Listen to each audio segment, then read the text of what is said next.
O pastorado feminino, as mulheres como pregadoras aí na igreja, eu já falei várias vezes, isso é antibíblico, e não tem polêmica não, é muito claro isso.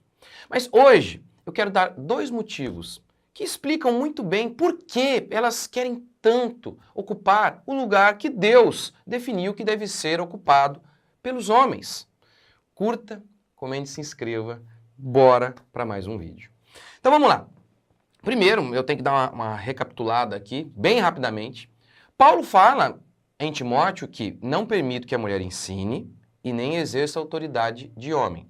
Alguns ainda dizem, não pode ser pastora, mas pregar na igreja pode. Ô gente, o que acontece? Não permito que a mulher ensine. Qual a dificuldade aqui da construção gramatical? Há palavras difíceis aqui? Não há. Não permito que a mulher ensine, nem exerça autoridade de homem. E a explicação não é cultural, porque ele continua. Por quê? E aí ele dá a causa. Não permito que a mulher ensine, nem exerça autoridade de homem. Por quê? Por quê? Qual é a causa, Paulo? Explique pra gente. É uma questão grega, cultural, machista? Porque primeiro foi formado Adão. Ele remete a Gênesis. Então, gente, o próprio contexto explica a causa. Não é necessário um conhecimento teológico muito profundo, regras básicas de interpretação simples, gente, para entender o que Paulo fala. E isso é confirmado lá na carta que Paulo escreve aos Coríntios. Para a mulher é vergonhoso falar na igreja. Qual a dificuldade disso aqui? Se você falar que Paulo está fazendo por conta ali de uma questão cultural apenas, você está dizendo que ele foi machista? Que naquela época o povo era... E machista aqui, eu detesto essa expressão também, mas vamos lá. Como se fosse uma coisa ruim, né? Pegando aqui a palavra machista no sentido de alguém que é opressor. Vamos assim. Então você está dizendo que Paulo era opressor? Que Paulo concordou com isso? Pelo amor de Deus. Olha que absurdo. Isso é um absurdo. Isso é tão claro que em toda a Escritura não há uma pastora, uma apóstola, uma presbítera, uma sacerdotisa. Há apenas sacerdotisas de Baal. Então veja bem, até o advento do feminismo, não havia uma pastora sequer no mundo inteiro, como relata Wayne Grudem no seu livro Feminismo Evangélico. Até 1848 não havia uma pastora sequer no mundo inteiro. Mas aí, até 1850. Mas aí olha que coisa interessante. Até 1850 não havia uma pastora. Em 1848 acontece a primeira reunião feminista, de maneira oficial. Que coincidência, não? 1848, primeira reunião feminista. E um dos dogmas do feminismo é justamente este. Olha, nós somos essencialmente iguais, por isso devemos fazer as mesmas coisas. Eles falam em direitos, mas no final é isso. Nós somos, porque não discordamos que somos iguais em valor diante de Deus e temos os mesmos direitos diante de Deus. E da lei dos homens também. Mas não somos iguais, somos diferentes. Deus nos dotou com aptidões únicas e temos funções diferentes. Temos funções diferentes, mas esse é um dogma feminista. Somos essencialmente iguais, podemos fazer as mesmas coisas. Não podemos, um homem não pode engravidar, por exemplo, gente. É simples assim. Então, até 1850, não havia uma pastora sequer. O movimento feminista surge e um dos dogmas é somos iguais. Quer dizer, esse é o dogma e todas as pautas feministas vão surgir deste dogma. Somos essencialmente iguais. Aqueles que dizem que não podemos fazer as mesmas coisas são machistas, opressores. Então tá aí. Ok. Mas tá bom, isso aí a gente já sabe. Mas quais são... Eu vou dar aqui hoje dois motivos que explicam em muito por que as mulheres cristãs estão aí brigando para serem pastoras e terem um ministério de pregação. Primeiro motivo. O pastorado hoje, o ministério de pregação, para muitos é glamour. É glamour. Não era assim. Quer dizer, continua não sendo para aqueles que são fiéis. Porque Paulo disse, todos aqueles que querem viver piedosamente em Cristo Jesus serão perseguidos. Nada mudou. Nada mudou. A igreja pode ter mudado, quer dizer, a falsa igreja. O mundo continua o mesmo, continua odiando os verdadeiros pregadores. Continua. Por exemplo, a Bíblia fala em Apocalipse das duas testemunhas, que representam a igreja testemunhando no mundo. O texto bíblico declara que quando as duas testemunhas foram mortas, o mundo aplaudiu e comemorou. Por quê? Porque quem prega o verdadeiro evangelho, este mundo odeia. Jesus disse, ai de vós quando todos os louvarem, porque assim procederam com os falsos profetas. Aqueles que pregam a verdade são perseguidos sistematicamente. As pessoas os odeiam com todo o ser. Por quê? Porque eles expõem o pecado das pessoas. Por exemplo, Eu vou começar um curso, dia 8, meu curso, A Culpa é do Meu Corpo. E eu vou falar, por exemplo, lá vou explicar o que é a ansiedade, como vencê-la, e vou falar aquilo que até antes do advento da psicologia era ponto pacífico, que a ansiedade é pecado, porque Jesus deu uma ordem, não andeis ansiosos. Aqui o tempo verbal é no modo imperativo, não ande ansioso, é uma ordem. Não ande ansioso de coisa alguma, disse Paulo. Eu simplesmente disse isso. E assim, obviamente, eu estou expondo a fraqueza das pessoas. E elas querem me matar. Jornalista dizendo que ia me processar. Lembra de João Batista? Ele pregou a verdade. Que verdade? Ele falou para Herodes, você é um adúltero. Cortaram a cabeça dele. Então, o verdadeiro pregador, ele sempre será odiado. Não há glamour. Há fardo para aqueles que são genuínos pregadores. Fardo. É um fardo, não é um privilégio. Não, é um fardo, é uma vocação. Por isso, Paulo diz assim, parece que Deus nos colocou a nós, os apóstolos, em último lugar. Mas, naquela época, por serem fiéis, eles estavam suscetíveis a serem mortos a qualquer instante, como foram. Todos eles foram assassinados das piores maneiras possíveis. Os genuínos pastores continuam sendo perseguidos, infernizados. É um inferno. Ah, sim, são perseguidos aqueles que pregam genuinamente. Aqueles que pregam genuinamente, historicamente, sempre foi um fardo para estes, o evangelho. É vocação. Jeremias, por exemplo, ele diz, Senhor, envia outro. O Senhor me fez homem de guerra, homem de briga. Porque o evangelho, ele tem esse tom, que foi esquecido, mas esse tom de agressividade, chamar o pecador ao arrependimento. Eu estou pregando na minha igreja, Lucas, ontem eu preguei, anteontem, ontem, enfim. E a Bíblia fala sobre João Batista. João Batista fala sobre a ira de Deus, e aí o texto diz assim, com muitas exortações como estas, pregava o evangelho. Eu sei, hoje é só o amor, né? Eles acham que o evangelho não tem a exortação. Mas Jesus pregou sobre arrependimento, e o arrependimento é parte integrante do evangelho. O que é pregar? O que significa pregar sobre arrependimento? É dizer, vocês são adúlteros, vocês são mentirosos. É expor o pecado das pessoas, por quê? Não para humilhá-las, mas para que assim elas vejam seus pecados e busquem o Salvador. Vejam a sua doença e busquem o Redentor, busquem o médico. Isso é o evangelho. Por isso João Batista falava, raça de víboras. O evangelho genuíno, ele é agressivo por si só, não é o pastor, é o evangelho, porque ele ofende o pecado das pessoas. Por isso, historicamente, disse Jesus, os falsos foram elogiados, mas os verdadeiros foram perseguidos. Por isso, não havia mulher lá pedindo o privilégio de ser pregadora e pastora, porque sabiam que corriam o risco eminente de serem mortas imediatamente. Então, mas hoje, o ministério é glamour, o falso ministério. É mesmo.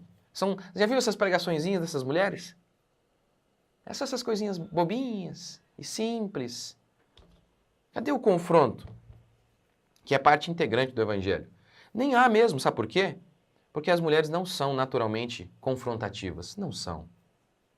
Pega bem para você, veja isso, ó. Jesus falou, raça de víboras, João Batista.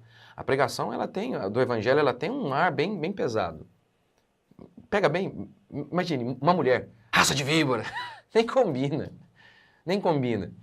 É por isso, as pregações hoje, no Brasil, quando não são feitas por mulheres, são feitas por homens que parecem mulheres. São tão xoxas, tão fracas. Tão fracas. Por isso que Deus coloca o pastorado, a pregação do evangelho no ombro dos homens. E obviamente as mulheres ensinam em casa e pregam, mas essa pregação na igreja, esse fardo do ministério pastoral, Deus colocou sobre os homens. Por quê? Porque Deus fez os homens aptos, mais inclinados para isso, para liderar. Por isso que o homem é cabeça. Deus associa o ensino à liderança. Então, Deus fez o homem para ser cabeça. Cada igreja onde há uma pastora, há uma inversão dessa ordem. Há uma mulher que está sendo cabeça sobre os homens. E o que a Bíblia fala é ridículo. Cristo é o cabeça do homem, o homem é o cabeça da mulher. É um absurdo. É simplesmente um absurdo. Mas, por quê? Elas querem? Porque hoje é glamour. Quando é falso evangelho. Aí é glamuroso, aí é gostoso. Aí quem sabe você vai até no encontro com Fátima Bernardes, quer dizer, não é com Fátima Bernardes mais, né? Sei lá com quem é agora. Segundo motivo pelo qual elas estão brigando para serem pastoras, é que elas não têm tido filhos. É simples assim. Paulo fala a Timóteo que havia várias viúvas mais novas que estavam muito ociosas e por isso tagarelas, falando demais. Qual a cura que Paulo dá para elas? Casem e tenham filhos. Aí vocês não vão ter tempo para falar besteira. Um filho é um trabalho integral. Vários filhos. Eu tenho 4 só. Sim, é pouco. Eu tenho 4. Tenho 13 anos, 6, 3 e 11 meses. Vai fazer 1 ano agora. A minha caçulinha. Eu sei. A minha esposa não tem tempo nem para respirar. Você acha que ela vai querer encontrar tempo para tomar o meu lugar? Não, ela não tem tempo. Dentinho nascendo, cólica, cuida de menino, cuida do outro. Não. A mulher será conservada na missão de mãe. Quem tem vários filhos sabe, é uma missão que exige tudo de você. Tudo. Lembra? Vocês já viram? Tem um comercial muito interessante em homenagem ao Dia das Mães. Aí o rapaz fazendo um teatro, né? Contratando pessoas, conversando com pessoas para serem contratadas. E aí ele começa, então, aqui na nossa empresa, para que você possa trabalhar, você vai ter que aceitar trabalhar. Domingo, feriado. Aí o cara, A carga horária é em período integral, você vai ter que morar aqui. Hã? E aí ele começa. Você vai ter que ter inúmeros conhecimentos de medicina, enfim, administração. Hã? E tem mais, e você não vai ganhar nada. O quê? Mas quem faz isso? Aí eles respondem. Aí o rapaz, o entrevistador, o ator responde, as mães. Aí ele diz, faz sentido. Elas, né, os entrevistados dizem, faz sentido. É porque as mulheres não têm tido filhos. Filhos, no plural, como Paulo fala. Por isso estão ociosas. Por isso estão com tempo de sobra. É muito triste porque de Gênesis a Apocalipse, a Bíblia fala de filhos no plural. Deus dá a ordem para Adão, Adão peca, Deus reafirma a ordem para Noé. No Antigo Testamento, Deus fala que filho é riqueza, quanto mais filho, melhor. Aquele que enche a sua aljava de filhos, mais rico é, mais próspero é. No Novo Testamento, Deus confirma essa ideia, esse mandamento, por meio de Paulo, que a mulher será conservada na missão de mãe, dando à luz filhos, no plural. No Antigo Testamento também, quando o povo estava no exílio, pensa numa época pior que essa, hein? Exílio, sem identidade, longe de sua pátria, lá Deus diz para o povo, tenham filhos. Ou pensa numa época ainda pior. A mãe de Moisés, será que tem época pior para ter filho do que uma época em que o faraó mandou matar crianças? Hã? Tem uma época pior? Mas diz o texto bíblico que em Hebreus, que a mãe de Moisés não temeu, ela teve fé. Porque sempre essa desculpa, né? Não, uma época difícil. E qual época foi fácil? Qual época foi fácil? Vivemos na época mais fácil do mundo. É triste porque de Gênesis a Apocalipse a perspectiva bíblica é totalmente positiva em relação aos filhos. Controle de natalidade foi inventado, esse termo cunhado por Margaret Sanger, comunista, eugenista. Assim, ela odiava negros, pobres. Vê se pode um negócio desse. Dizem que eu sou legalista quando eu digo que um crente casado, saudável, não quer ter filhos, está pecando. Dizem que eu sou legalista. O termo legalista significa nada mais, nada menos do que quando você coloca uma ordem sobre o povo que Deus não deu. Não é algo que você... Tá, onde está controle de natalidade? Onde está na Bíblia? De Gênesis a Apocalipse, essa perspectiva de ter um pet, de ser mãe de pet. Onde está? Você é legalista, está falando algo que não está na Bíblia. Onde está na Bíblia vocês? Mãe de um filho só? Onde está isso na Bíblia? De Gênesis a Apocalipse. A base. Qual a base? Qual a base para não querer ter filhos? Qual a base? Não tem base. E por isso estão ansiosas, bem ociosas. E aí querem o lugar dos homens. Comecem a ter filhos. Aí vocês não vão querer mais o púlpito. Vocês vão estar tão ocupadas com o berço que vocês não vão querer o púlpito. O feminismo não é sobre direitos iguais. O feminismo não é sobre igualdade, o feminismo é sobre divisão.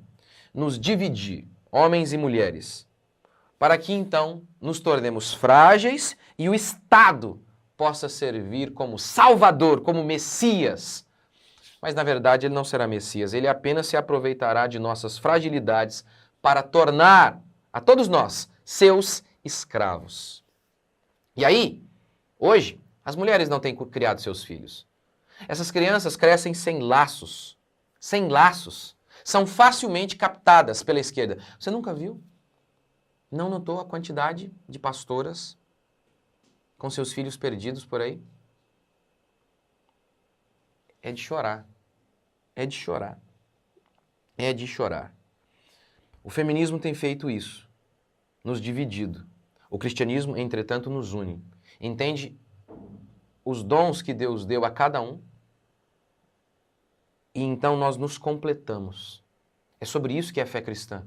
Não é sobre uma disputa, sobre quem é melhor, mas é um trabalho juntos para a glória de Deus. O que vocês acharam? Deixe seu comentário aqui. E eu tenho outros vídeos aí sobre pastorado feminino, explicando mesmo porque é antibíblico. Tem um da minha série Esquerdismo e tenho outros aí. Mas deixe seu comentário aqui, o que você achou? Deixe seu comentário, Deus abençoe, até o próximo vídeo.